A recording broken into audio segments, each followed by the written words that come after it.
Joining me is President Donald Trump's former national security advisor, John Bolton. He served during Trump's first term, but has since become one of the president's fiercest critics. Mr. Bolton, welcome. Thank you so much for joining us. Thanks for having me. So I'd like to start with the situation in Iran. We're hearing that the region is getting prepared for a potential US attack. You've advised Mr. Trump in the past. Do you think he's now leaning towards military intervention? Is he preparing for war? Well, I think it's certainly the case he's looking at potential strikes against targets in Iran because of the protest. I've believed for a long time that regime change in Iran is an absolute prerequisite for any hope of lasting peace and security in the Middle East, and really to eliminate the threat of international terrorism and nuclear weapons that the regime in Tehran represents. I think the regime is weak. I think it's at its most vulnerable moment, perhaps even going back to 1979 when it took power. And so here, military action by the U.S. could have a decisive effect on the dynamic inside Iran.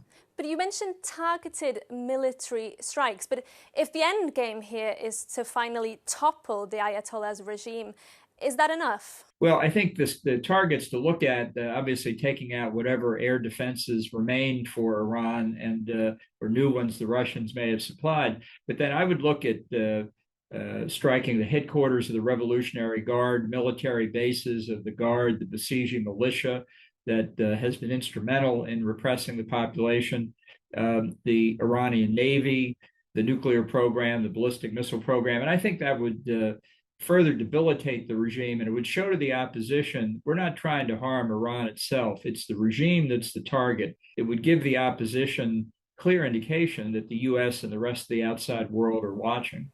So you think, Mr. Bolton, that we could be looking at the start of the end of the regime? Is that the end game for the U.S.? Well, I hope so. I mean, we've been close to this point before. There's been enormous discontent in Iran for a variety of reasons, ethnic clashes. The young people are unhappy. Women are unhappy since the murder of Mahsa Amini over 2 years ago. The economic situation is obviously extremely bad, but the outside world has basically sat back and done nothing now and permitted the regime to suppress the opposition. I think if we show that we are very much interested in what happens and favor the fall of the government, that could have a very positive effect inside the country. And you mentioned the outside world. Do you think Europe also needs to step in here? What can it do?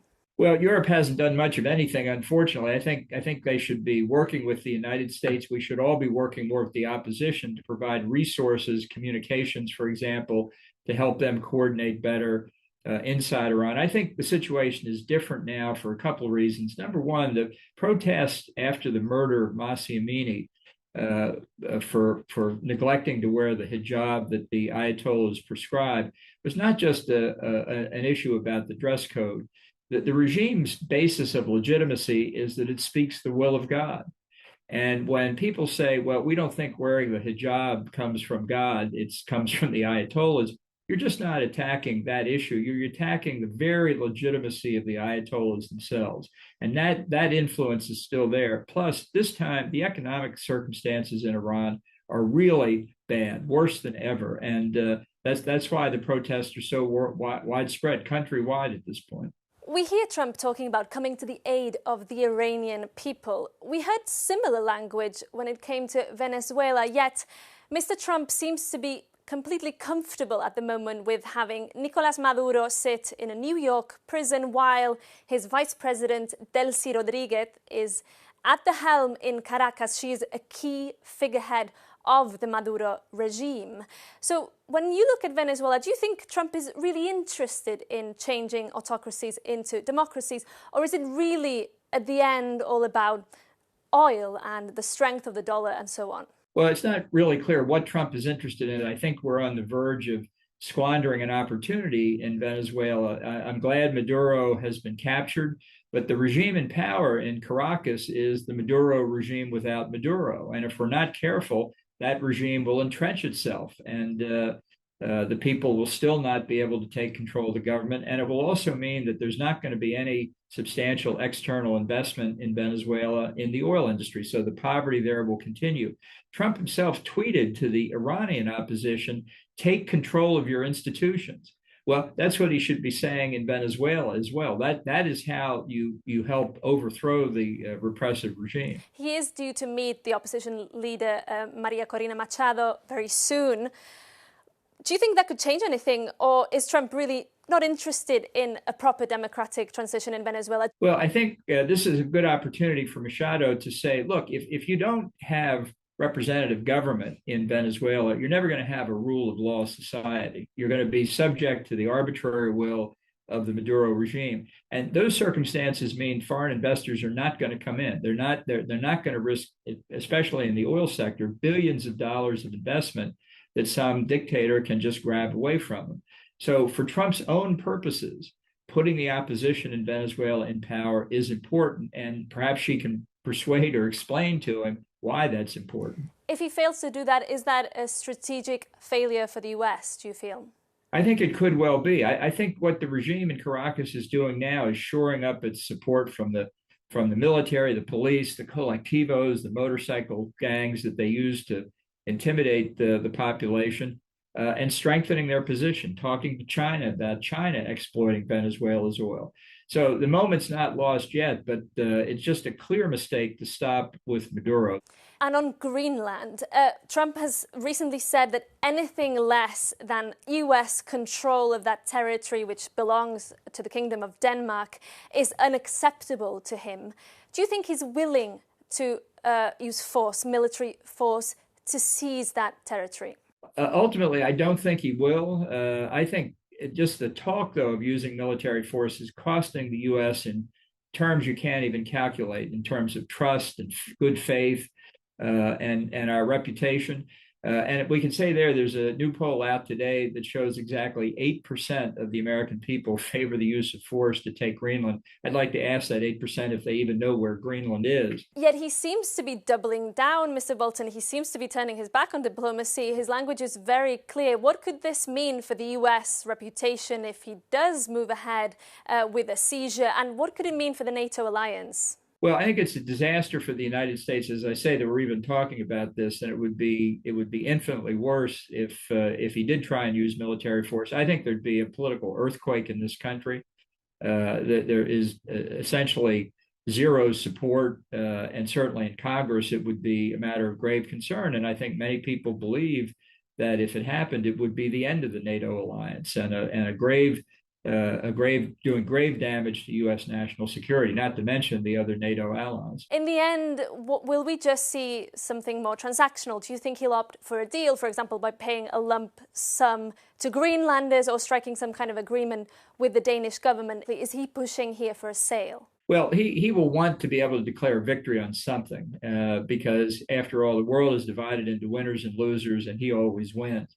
But it doesn't make it any easier to get to an agreement, which legitimately does concern U.S. national security, Canadian security, Danish security, the security of the entire NATO alliance against the growing Russian and Chinese threats in the Arctic Ocean. So a quiet approach to this, I think, could really move fairly rapidly based on the 1951 Danish-U.S. Defense of Greenland Treaty.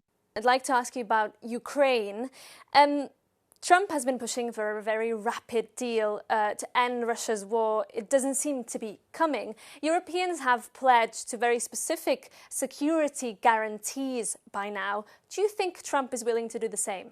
Well, Trump may be willing to give security guarantees, but since it's still not clear he would even uphold Article 5 of the NATO treaty, words on a piece of paper are not the real answer here. The only way you can have a guarantee of Ukrainian security is if Russian troops are moving backward rather than moving forward.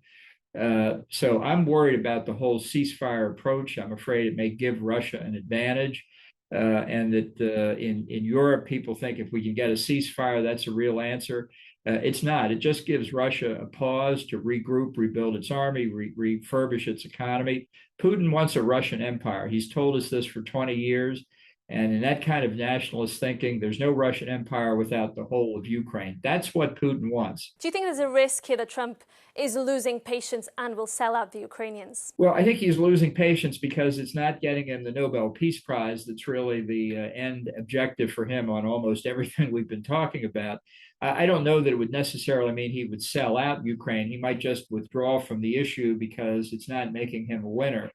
And if the U.S. continued to supply intelligence to Ukraine, if we continued to sell weapons and ammunition to our European NATO allies who could pass it on to Ukraine, that I think might be sufficient to keep Ukraine going. That's not an ideal outcome from my point of view, but I think if we could get that minimum, then let Trump walk away. Final question, Mr. Bolton. You know, Trump promised to pursue an America first policy, a less interventionist approach. Some would say he's doing the complete opposite. How would you rate his foreign policy so far in his second term? From 1 to 10, how would you grade it? Well, around a 2 or 3, I think a lot's incomplete. One thing we haven't talked about is his tariff policy, trade issues, which I do think are important for national security. They've been a complete disaster and harmed the United States in many ways, not just economic, but in reputational and political terms as well. So I don't think Trump really understands what he's doing. He doesn't have a national security grand strategy. Everything is transactional, episodic, ad hoc. And that's why he can completely reverse what he said during the campaign and not even see that he's contradicting himself. I think he's causing himself political difficulties with his own base for what he's doing, but that's his problem. Mr. Bolton, thank you so much for your time. Well, thanks for having me.